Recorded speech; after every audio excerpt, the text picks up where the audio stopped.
Hey y'all, it's kind of late, but I just wanted to make this video before I went to bed. First of all, thank you to everybody who went to thebelairs.com a couple days ago and read the blog. Thank you so much. If you have not, it's still there. Go check it out, whatever.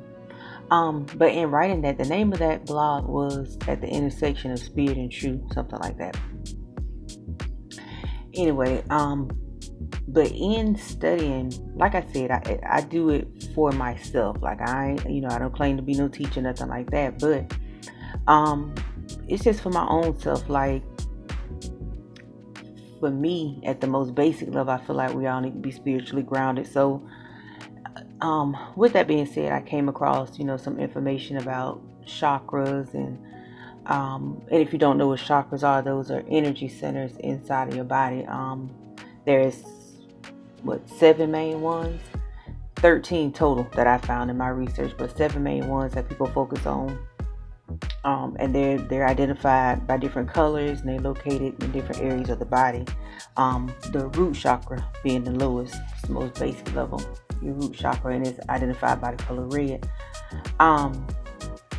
But in my studying, like I said, just trying to be grounded, trying not to let fear, with so much stuff going on, like we on day number whatever in this quarantine. Like I don't even know, does anybody know what day we on at this point? You know what I'm saying? But just trying not to be swayed by it, there's only so much you can do. And really on the physical realm of it, you can't do a whole lot because we really don't even know what's going on. So many theories floating around, that's neither here nor there. But we just got to be able to stand tall, just get through it. Mentally, keep it together, whatever. But anyway, in my studies, I came across Matthew chapter 13, verse 24 through 30. And it was a parable of the weeds. So Jesus was talking to the people, whatever disciples, I don't know. And he was talking about a farmer who had sowed some seeds in his field. He was growing wheat. And, the wheat had been growing or whatever. So in the middle of the night, his enemy came upon him and destroyed the wheat or whatever, destroyed the field or whatever. So the next morning when the farmer came out, he and his workers, the workers were like, did you just plant a field or whatever, and the farmer was like, yeah, the enemy did this. So they were asking the farmer if he wanted them to clean it up. He told them, no, just let it grow. We'll let them grow together until harvest time. And it was time when it's time to harvest, we'll first collect the weeds in bundles, we'll burn them. And then the rest of the wheat, we'll bring it to the barn. Now, with that being said, the farmer had enough wherewithal and enough patience and sense and whatever about himself to know that two things: on the physical level, what was planted was still underground. So what the enemy destroyed was really just the early harvest, you know what I mean? But because he was rooted underground. The plant was rooted underground. The enemy didn't destroy it. He only destroyed the harvest of it so far. It was still in its early stages, you know what I mean? But it was still planted, still able to grow. The farmer was smart enough to know not to react to the enemy in such a way as to destroy what's left. He was smart enough to understand that what he had was grounded in good ground and that it could still produce a harvest. He was smart enough to recognize that he didn't go off on the deep end. He didn't want to go behind the enemy. He didn't jump off the deep end and just start ripping the stuff out of the ground. He didn't allow the people around him to react that way either. And in the end, he still reaped the benefits of it. Like he said, let it grow together. We'll collect the first one, burn it, and what's left up under it, we'll take it to the barn. That's what we were looking for anyway. It's cool, whatever. And then that goes along too with the root chakra, what I was talking about earlier. The root chakra is on the spiritual level because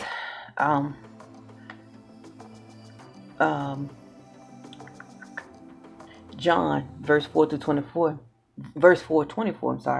says God is a spirit, and they that worship him must worship him in spirit and in truth. So I figure in my journey alone, if I'm trying to get closer to God, gain Christ consciousness, You know what I mean? If that's what I'm trying to get to. And I'm trying to have that type of relationship with God. I got to get my spirit together as well. Because it says that in order to be on that level, you got to worship God in spirit and in truth. So with that being said, again, as far as being grounded with what's going on in the economy, but just in life in general, not letting things just sway us. The smallest things, like, things are going to happen, trouble's going to rise, and you handle it the best way you can. But if you have a strong foundation and you're rooted, you're grounded in something, you believe in something, you have some type of system, you know what I mean? It keeps you balanced. But anyway, root chakra is located at your spine or your tailbone. Again, like I said earlier, it's identified by the color red, but it controls your consciousness or your state of awareness, your means for survival or your survival instinct. Being grounded, your root chakra, if your root chakra is balanced, you're able to have loving relationships, your basic survival needs, money, food, clothing. Because you're conscious and you're aware, you are one of those people that understand what needs to be done and you get it done. You're one of those types of people. And, when trouble arises, you deal with it. You know what I'm saying? You figure out what you need to do, come up with a plan to deal with it. Because, like I said in the blog, people may do drugs or alcohol or even run to religion. But if you're not physically doing something to correct whatever your situation is, it can't be fixed. Because nobody's going to do it for you. Nothing's going to drop out of the sky. So you have to do the work. There's no way around it. But also with your root chakra, if your root chakra is out of balance, it can cause depression, selfishness, aggression, paranoia, and you can lack your basic survival needs. But because you can't focus and you're not rooted, you're not grounded, you're not focused on the most basic level of what you need to do, then you won't do what you need to do. And you become a dependent. You know what I mean? You always need somebody to do something for you, provide your food, provide your shelter, provide your, you just needy. Even if you have an apartment, you're doing your own thing, but you're needy. Every time somebody talks to you whining about something, it's just always something. You're never satisfied. You're just never satisfied. That type of person is just never satisfied. That person's not grounded. You got to be thankful for what you have. Like right now, be thankful for what you have and what you're going through. Be thankful that you're making it through. You know what I'm saying? Like I read some stories, a couple. I think they were like European people, whatever, Australia, something like that. But a nurse that killed herself because she found out she had coronavirus, and another place, a boyfriend strangled his girlfriend because he thought she gave him coronavirus. I don't know why he thought that. The thing didn't describe any symptoms or whatever, but at the end of the day, after she died, they tested both of them and they both tested negative. So like, why are you panicking like that? Like, what was going on with you that you feel like you needed to choke her out because you thought she gave you coronavirus? Like, people are living with coronavirus, like, but whatever. But anyway, I just want to encourage you to be grounded like the farmer that planted the seed and still reap the benefits. Even though the enemy came his way, he was able to stand steadfast and not make a rash decision, not do something crazy. You know what I mean? Your root chakra, go do the research. I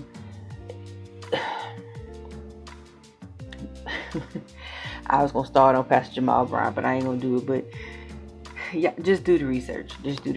Get yourself, you got to get your spirit in line, because if you're going to worship God, you got to do it in spirit and in truth. That means your spirit's got to be right. And if your spirit is balanced and your intentions are to do the right things by people, then you will be a better person. There's no way around that. You may stumble and fall, you may make mistakes, but as long as there's no malicious intent behind what you're doing,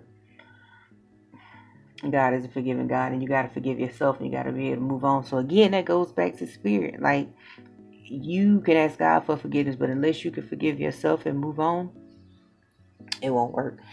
Anyway, do the research on your chakras. Start on the most basic level, your root chakra. And with that being said, with what's going on, I feel like this whole coronavirus situation we got going on has got us locked up in the house, which to me is not a bad thing, because it's just not a bad thing. My kids here, we homeschooling. I'm able to work from home. It is what it is. And I'm thankful that I have that ability to work from home. But I feel a way for people who can't. But I mean, what can you do at this point? What can you do about it? But I will say, this is the time, like while we're on ground zero, this is the time for us in general to come up with a plan. Like, we really look at our situation right now, like those of us who are really dependent on jobs that we can't go to right now. We don't have the ability to work from home. Like, some people are getting paid that can't go to work, which is cool. Those companies, shout out to them. But those ones that's not, like, people are really gonna feel the effects of that. So we really need to look at some things like, practicing some better financial planning and habits, like planning for a rainy day.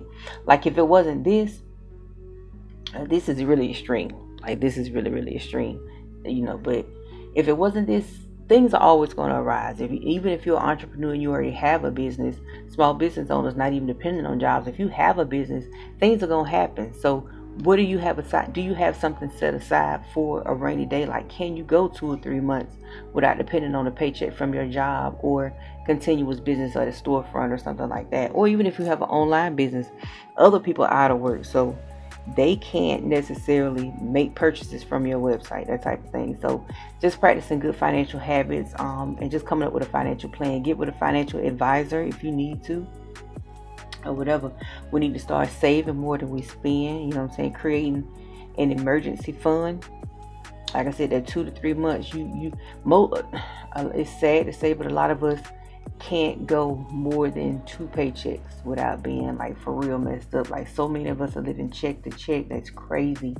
And rather it's because your job just don't pay that much, or because you spend it more than you bringing in, or just not saving. Whatever the case is, we need to have multiple streams of income. Like, we can't be dependent on these jobs, because that's what we are when we're working these people's jobs, or when we depend on one source of income. We're dependents at that point. And we put our life in somebody else's hands. So we got to do better with that. And then on a spiritual level, as far as spiritual building, like watching what we say, making sure we speak in words of love and encouragement, even if it's just to ourselves. When a negative thought arises about the situation, just say, thank God I'm not homeless. You know what I'm saying? Just whatever the case is, speak life into it. We got to watch what we say, because Spirit tells us that we can have what we say, and what we ponder on, what we think about often, usually manifests for us. So good or bad, we have what we think. And then, like with the story of the farmer who planted the seeds, we need to assess situations before we react to them. Like, is this the best solution? Is this what I should do right now? You know what I mean? Is this what I should be doing?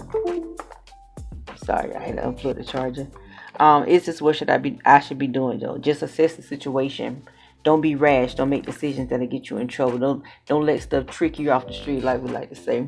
And just be slow to anger. You know what I'm saying? You could potentially make things worse by overreacting. Especially for me in my age. I'm at an age where I can't get crunk about every little situation. Like, you just can't. It don't lead to anything good anytime. You know what I mean? Like, what, you want to fight at 40? Who wants to fight? And I sure ain't trying to go to jail. Like, that ain't it. So just be slow to anger, because again, you can make things worse. Like the story of the farmer, the sower, because he, kept his calm. His head was calm, and he thought about what was going on. He assessed the situation. Like, they didn't really destroy what I had. They destroyed what they saw. They didn't really destroy what I had, because what I had was planted. It was rooted, and you couldn't touch that. Didn't touch that. But anyway, so yeah, I just wanted to make this video real quick. It's late. It is 4/4/2020. How about that? 4/4/4. But anyway, it's your girl Belle Ayres, and the Belle of all things. Again, thank you so much for those of you who went to the website, thebelleayres.com. If you did not go to the website, you still have time. It's there. We got nothing but time.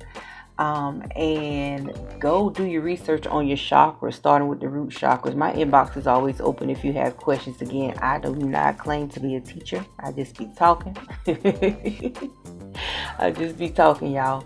But I just want to encourage you to be planted. Again, that scripture was Matthew 13:24-30. It was about being grounded.